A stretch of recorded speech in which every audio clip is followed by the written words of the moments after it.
আজ একজন আইসিডিএস কর্মী হিসেবে বা দলের একজন কর্মী হিসেবে আমি খুবই গর্ববোধ করছি।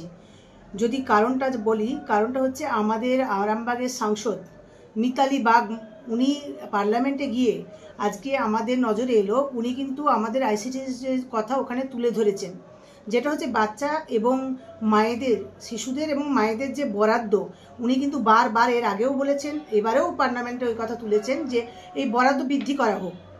তো যদি বলেন বৃদ্ধি করাটার পক্ষে কতটা, আমি বলবো পুরোটাই আমরা কিন্তু এর পক্ষে, কারণ আমাদের এই সেন্টারগুলো চালাতে পুরো আমরা হিমশিম খেয়ে যাচ্ছি।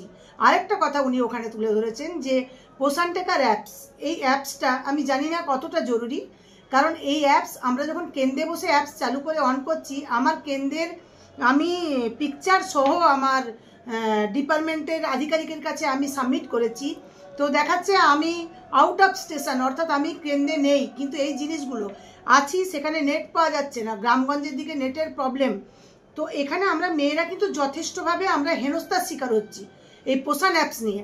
আমি বলবো উনি যেটা বলেছেন, আমার সাংসদ এবং আমার সহকর্মী মিতালি বাগ, যে আমি ওনার সঙ্গে পুরোপুরিভাবেই একমত। আমি চাইবো যে অতি শীঘ্র কেন্দ্র আমাদের আইসিডিএসকে বঞ্চনা না করে আমাদের পুষ্টির কথাটা ওনারা ভাবুন। আমাদের বাচ্চা, গর্ভবতী, প্রসূতি মায়েদের কোনোভাবেই যেন পুষ্টির অভাবটা না হয়, ও ইমিডিয়েট এটা নিয়ে ভাবা দরকার হয়েছে।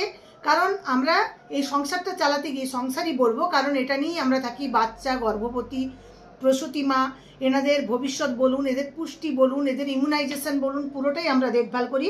তাই অতি সত্বর আমাদের সাংসদের সাথে হাত মিলিয়ে এক আত্মা এক প্রাণ হয়ে আমরা আইসিডিএসের পক্ষ থেকে একটাই দাবি রাখলাম কেন্দ্রের কাছে, অতি সত্বর আমাদের এই যে দাবি উনি করেছেন, ওই বরাদ্দ বৃদ্ধি করা হোক।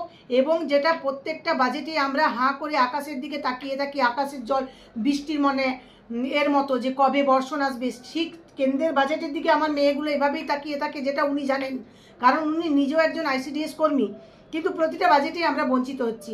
এই জায়গাটা একটু দেখা হোক।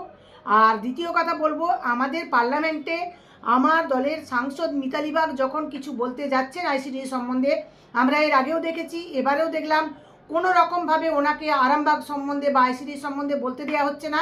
এই জায়গাগুলোকে ওনাকে বলার জন্য, যথোপযুক্ত সময় দেওয়ার জন্য আমি কেন্দ্রের কাছে অনুরোধ জানাবো। আইসিডিএস জিন্দাবাদ, মিতালি বাগ জিন্দাবাদ, মা মাটি মানুষ জিন্দাবাদ, মমতা বন্দ্যোপাধ্যায় জিন্দাবাদ, অভিষেক বন্দ্যোপাধ্যায় জিন্দাবাদ, সুব্রত বক্সি জিন্দাবাদ। আমার নাম মধুমিতা ভট্টাচার্য, আমি আইসিডিএস এর আরামবাগ প্রজেক্টের একজন নেত্রী, এবং আমি সাথে আমার দলের মহিলার সংগঠনের একজন কর্মী, একনিষ্ঠ কর্মী।